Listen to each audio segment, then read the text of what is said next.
Students, आज हम पढ़ेंगे dissolution of a firm. Dissolution is the last chapter of this unit for partnership firm. जो अभी तक हमने पढ़े थे वो इस चैप्टर का अभी जो वो पढ़ रहे थे बुक हम अकाउंटिंग फॉर पार्टनरशिप फर्म, उसका ये लास्ट चैप्टर है dissolution.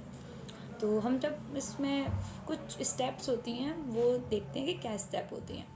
Preparation of realisation account, preparation of partners capital account, cash bank account and also focus the general entries parts at the time of dissolution.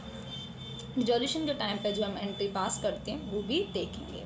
तो meaning of dissolution कि dissolution का मतलब क्या है। Dissolution means breaking up और extension, discontinuity of exiting relationship among the partners. Partners के बीच में जो रिलेशन होता है उसके बीच में डिसकंटिन्यूटी आ जाती है। Partnership, Indian partnership act 1932, the dissolution में बी आइदर पार्टनरशिप और फर्म।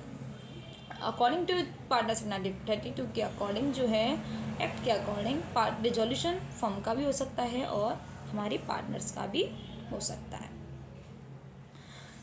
देन देखते हैं कि डिजोल्यूशन ऑफ पार्टनरशिप, पार्टनरशिप के बीच में डिजोल्यूशन किस तरीके से होता है। It refers to change in the existing relationship between partners but the firm में continue its business as before.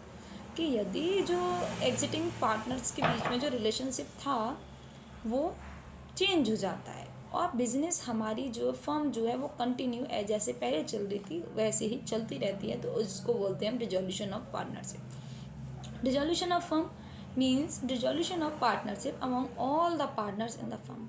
Dissolution of firm का मतलब है कि डिजोल्यूशन हो जाना जितने भी पार्टनर्स हैं सब में। तो अगर ABC 3 पार्टनर थे, तीनों पार्टनर के बीच में डिजोल्यूशन हो जाता है तो क्या होगा, हमारी जो फर्म है also come to the end, हमारी फर्म का जो भी है एंड हो जाएगा। तो हम इसके बाद में फर्स्ट देखते हैं कि according to accounting treatment of dissolution. Accounting treatment क्या होता है डिजोल्यूशन के टाइम पे। Realisation account, realisation account is open on the dissolution of firm. हम ओपन करते हैं जब डिजोल्यूशन होती है हमारी फर्म उसको।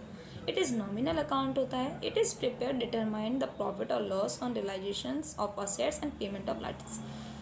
जो भी हमारा प्रॉफिट और लॉस होता है वो शो करते हैं हम असेट्स में, सोल्ड आउट कर देते हैं हमारी कंपनी को लॉस जो है उसका देखने के लिए, और पेमेंट्स करते हैं हमारी जो लाइबिलिटीज़ है उसका।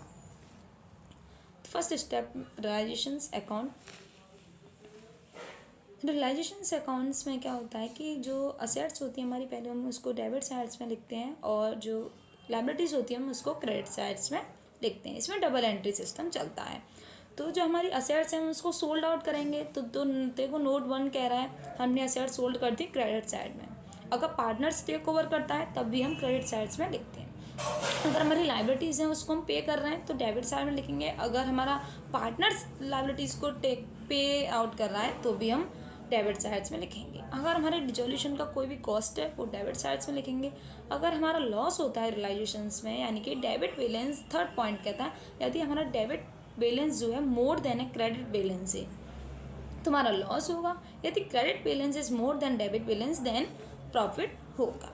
उसके बाद हमारा कैपिटल अकाउंट्स पेपर करते हैं। कैपिटल अकाउंट्स में फर्स्ट नोट पेन कहता है हमारा BD डेबिट हो सकता है और हमारा क्रेडिट भी हो सकती है। अगर हमारे जो हमने रियलाइजेशन अकाउंट में जो हमारा डेबिट बैलेंस आया वो हम क्रेडिट करेंगे, जो क्रेडिट आया उसको हम यहाँ पे डेबिट करेंगे। देन नोट सेकंड कहता है शेयर्स ऑफ लॉस, जो भी लॉस है उसको शेयर करेंगे पार्टनर्स के बीच में। प्रॉफिट जो भी शेयर है उसके बीच में। प्रॉफिट है तो डेबिट साइड, क्रेडिट साइड में करेंगे। रियलाइजेशंस में जो पार्टनर्स ने असेट्स टेक ओवर किए हैं उसको हम असेट साइड लिखते हैं और जो लाइबिलिटीज़ पे आउट करते हैं उसको हम क्रेडिट साइड्स में लिखेंगे।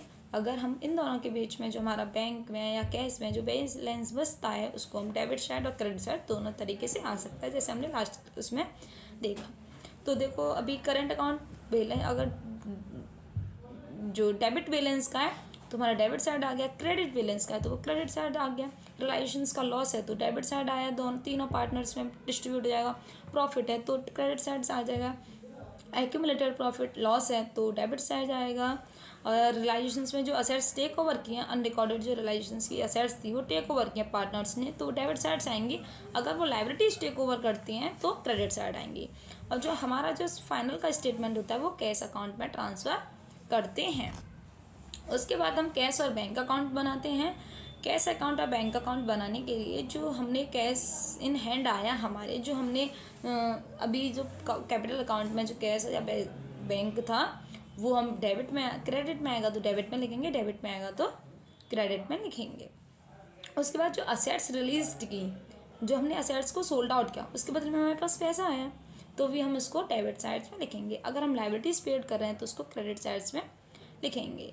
हमारे जो कैश ब्रॉड किया था पार्टनर्स ने वो डेबिट साइड आएगा। अगर जो कैश रिलेशंस एक्सपेंसेस थे वो क्रेडिट साइड्स आएंगे। पार्टनर्स की लोन है तब भी वो क्रेडिट साइड ही आएगी।